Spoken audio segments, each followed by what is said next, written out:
Where in the world am I?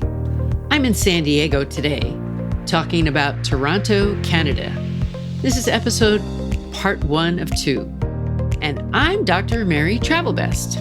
A few weeks ago, I returned from a 90-day journey around the world, and I'm excited to connect with fellow travelers and share those experiences. Now, the listener story spotlight.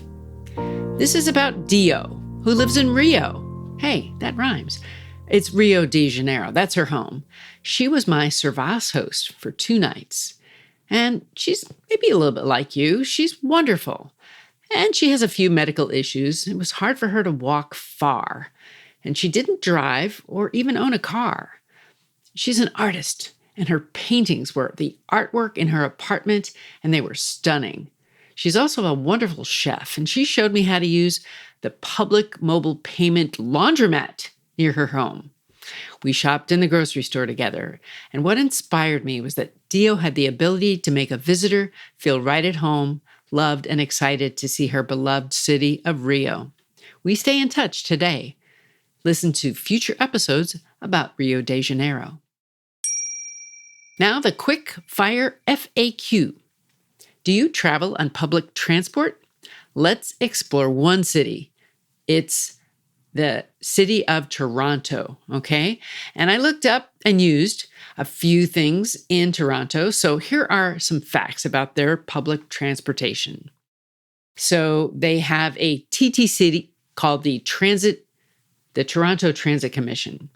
And that's the subway, the streetcars, and the buses. And they have a Presto card. And you can get that on your phone or you can get that in a card. It gives you discounted fares for seniors.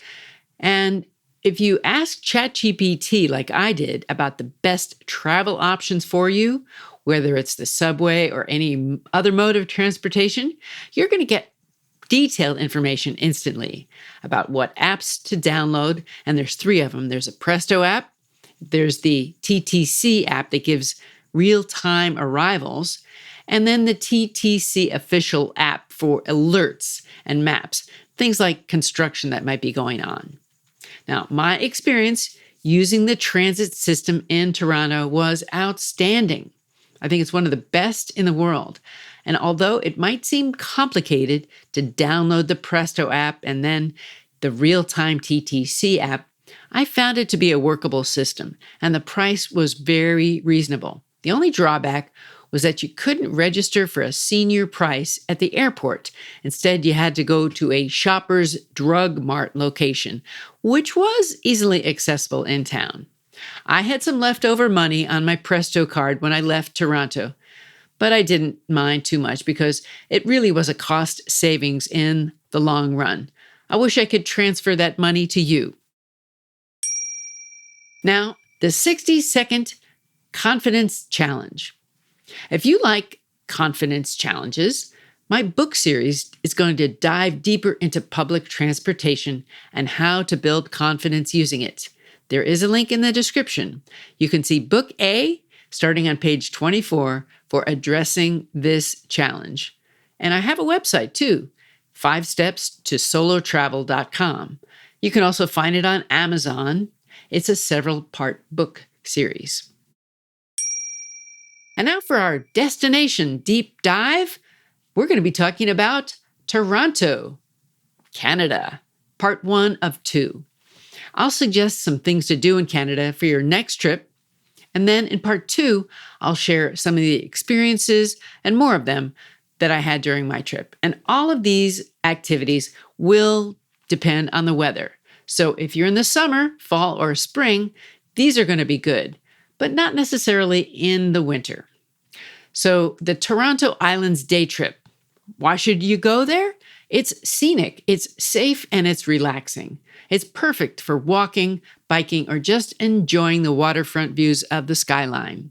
And a tip is to take the ferry from Jack Layton Ferry Terminal to Ward's Island or Center Island early to avoid the crowds. And now, another idea is the Harborfront Center and Waterfront Trail. Why? Well, it's great for leisurely walks with lake views, public art, and cultural performances. Safety Yes, it's well lit. It is busy in the summer.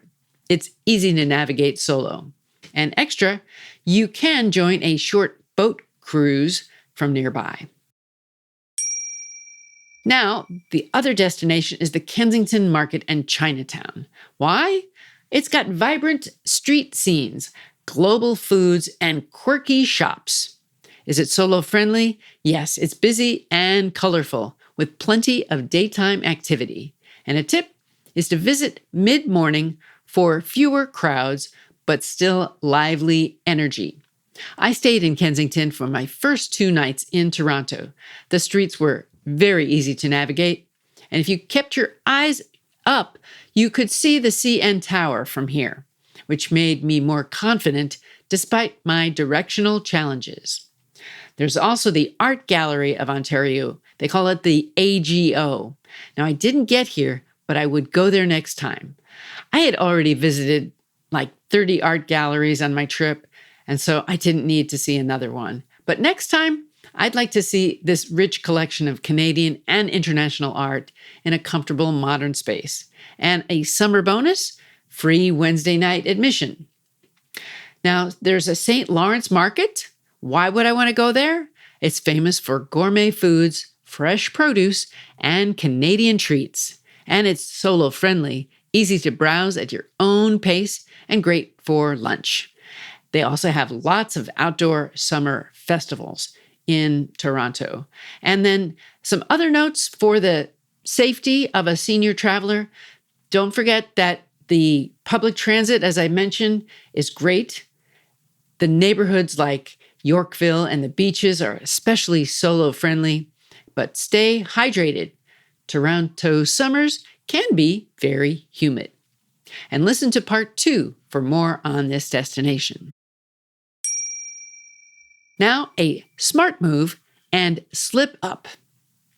A slip up occurred when I got a ticket. That's right, I got a traffic ticket in South Africa. It was emailed to me by Avis and was like, what did I do? So I did all this research to find out what it was for. And after several weeks of trying to figure it out, I got another note from Avis saying that the traffic fine was waived. I still don't know what it was for, but it was from Plettenberg on the Garden Route, where there almost were no cars, but it was such a beautiful place. I'd go back there in a minute. If you get a traffic ticket in a foreign country, I hope you find the same outcome. No fine. And now, the 60-second confidence challenge. Here's my challenge for you. Try to rise early and get out of your comfort zone as the sun is rising. See the sunrise if you can. That's a challenge if you stayed up late the night before. But if you can get to bed early, the challenge is to keep this schedule and make it a habit. I'm still trying to make this my habit. And now for some resources roundup. Toronto is generally safe and most areas are lively and well lit. Still, a few things to do. Travel during daylight when possible. Avoid empty train cars late at night. Keep your bag in front of you on busy streetcars. And read my travel books for advice and confidence builders. And now a takeaway mantra. Keep one foot in front of the other. Every step you take is one closer to your destination, and it could even be you're headed home. As it was for me, I was happy to be there after 90 days away. What's on your travel bucket list? Tell the doctor and her team of women who travel the world seeking the very best. Dr. Travel Best, that is.